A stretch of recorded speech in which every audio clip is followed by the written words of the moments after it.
नमस्कार मेरे मित्रों, नमस्कार फ्रेंड्स। आप सब लोगों का मेरे यूट्यूब चैनल कॉफ़ी विद मैत्री में स्वागत है। और मैं मैत्री आनंद आज जिस विषय को लेकर के आपके साथ चर्चा करने आई हूँ वो विषय है वक्फ बोर्ड वाला। कि इतने ज़ोर शोर के साथ पार्लियामेंट में इस बिल को लाया गया और जेपीसी में भी दिया गया। वहाँ कई मीटिंग्स भी हुई, डिस्कशन भी हुआ और पूरे महाराष्ट्र इलेक्शंस में बड़े ज़ोर शोर के साथ बीजेपी के सारे नेताओं ने भी कहा कि ये पार्लियामेंट के आने वाले सेशन में पास हो जाएगा, वो हो जाएगा। लेकिन अब जब पार्लियामेंट का सेशन शुरू हुआ तो इस बिल को फिर पीछे धकेल दिया गया। क्या सरकार संभल दंगे से डर गई या सरकार ने महाराष्ट्र के इलेक्शंस तक के लिए हिंदुओं को धोखा दिया मोदी सरकार ने? ऐसे क्वेश्चन मेरे दिमाग में आ रहे थे कि क्या सरकार धोखा दे रही है हिंदुओं को?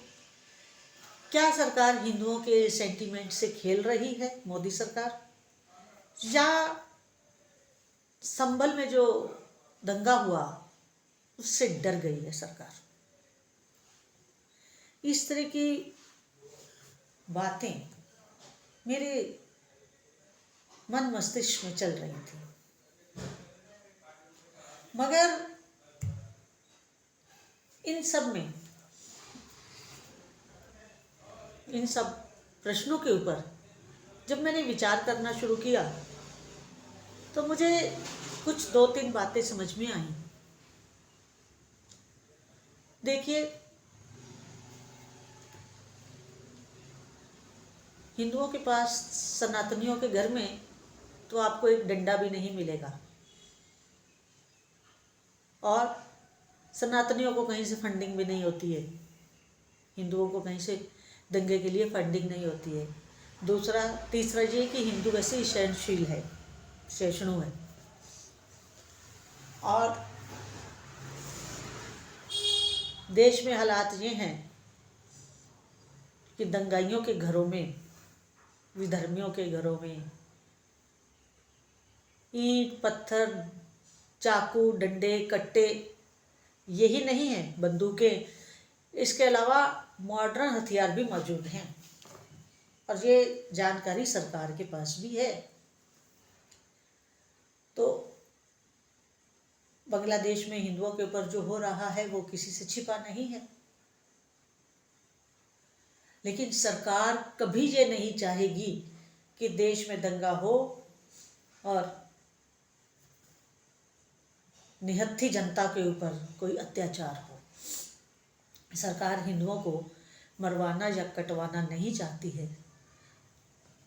और दूसरा ये कि अभी जो विपक्ष ने देश के अंदर माहौल बनाना शुरू किया है लोकसभा इलेक्शंस की हार के बाद, कि कोई बड़ा दंगा हो जाए, देश में अस्थिरता आ जाए, हिंदू मुस्लिम मतभेद और बढ़ जाएं, दूरियां और बढ़ जाएं, जो इस तरह का एक माहौल क्रिएट करने का प्रयास हो रहा है, अगर मैं और आप इस चीज़ को समझ रहे हैं तो सरकार के पास तो बहुत बड़ा खुफिया तंत्र है जिससे सरकार के पास तो और भी ज़्यादा जानकारी होगी। और जिस ढंग से संभल का दंगा हुआ है, जिस तरह संभल का दंगा हुआ है, वो ये साफ बता रहा है कि स्थितियां क्या हैं। सरकार के पास तो सारी खुफिया रिपोर्ट्स होती हैं। तो इस दंगे का अर्थ क्या है और इसके बाद अगर वक्फ बोर्ड वाला बिल पास करवाना है तो देश में किस तरह सारा माहौल बनाना होगा, देश की सिक्योरिटी, पब्लिक की सेफ्टी, उन सबको मद्देनज़र सरकार को रखना होगा। लेकिन ऐसा भी नहीं है कि कार्रवाई नहीं हो रही। वक्फ बोर्ड की अवैध जमीनों पे वो कार्रवाई चल रही है। जैसे 1952 वाला उन्होंने वो किया है, एक्शन लिया है उस पर। धीरे धीरे उसके ऊपर एक्शन तो लिया जा रहा है, मगर वो अभी लोगों की निगाह में नहीं आ रहा। पब्लिक डोमेन में जो चर्चा का विषय है वो वक्फ बोर्ड बिल है। लेकिन अब इन सारे दंगों में, चाहे वो बांग्लादेश में हिंदुओं के खिलाफ हो, चाहे भारत में ही हो, दंगे करवाने की साजिश, पूरे देश को अस्थिर करने की साजिश। अब देखिए, लंदन में इतने बड़े दंगे हुए, इंग्लैंड में इतने बड़े दंगे हुए अंग्रेजों के खिलाफ, किसने करवाए? फ्रांस में हुए, किसने करवाए? जर्मनी में हुए, किसने करवाए? स्वीडन में हुए, किसने करवाए? इन सब के पीछे अमेरिकन डीप स्टेट है। और मोदी सरकार नहीं चाहती कि ये जो 20 जनवरी तक का समय है, क्योंकि ट्रंप ने पहले भी बोला है कि हिंदू बांग्लादेश में हो या हिंदू दुनिया के, विश्व के किसी भी कंट्री में हो, उनकी सेफ्टी सुनिश्चित होनी चाहिए। ये इलेक्शन कैंपेन के दौरान ट्रंप का बयान था, डोनाल्ड ट्रंप का। अब डीप स्टेट जाते जाते रशिया को इंस्टिगेट कर रहे हैं एटमी हथियार चलाने के लिए, यूरोपीय यूनियन को, नेटो देशों को भी वो कर रहे हैं। तो वो अमेरिकन गवर्नमेंट और अमेरिकन गवर्नमेंट की डीप स्टेट वर्ल्ड में ऐसे हालात बनाना चाहते हैं जिससे तबाही तबीयत से हो। अब बात है अपने यहाँ की अंतर्राष्ट्रीय परिस्थितियों को भी सरकार को देखना है, और ये भी देखना है कि हम इस तरह के कदम उठाते हैं तो अंतर्राष्ट्रीय रिएक्शन क्या होगा, कौन कौन कंट्रीज हमारे साथ होंगी, कौन कौन हमारे विरुद्ध जाएंगी, कौन हमारे साथ खड़ी होंगी, कौन हमारे विरुद्ध खड़ी होंगी। तो देखिए, जहाँ इतने साल बीते हैं वहाँ 2 महीने और सही, बजट सेशन में हो जाएगा। 20 जनवरी को अमेरिका में भी डोनाल्ड ट्रंप आ जाएंगे, डीप स्टेट दबेगा, उनका उतना रोल नहीं रहेगा। वक्फ बोर्ड वाला बिल तो पास होना ही है, तो आज नहीं तो 2 महीने बाद सही, क्योंकि देश का जब इतिहास लिखा जाता है तो उसमें 2 महीने कोई मायने नहीं रखते हैं।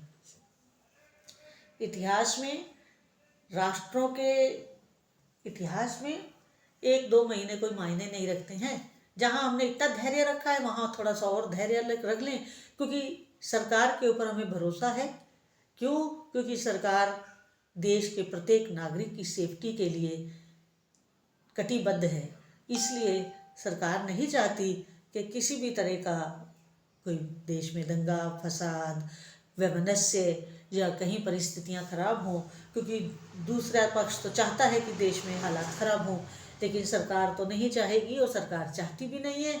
अंतर्राष्ट्रीय परिस्थितियों को देखते हुए, देश की आंतरिक परिस्थितियों को देखते हुए और कुल मिलाकर के पूरी सिचुएशन को आंकलन लेने के बाद ही सरकार ने ये फैसला लिया होगा, जो कि देश के हित में ही है।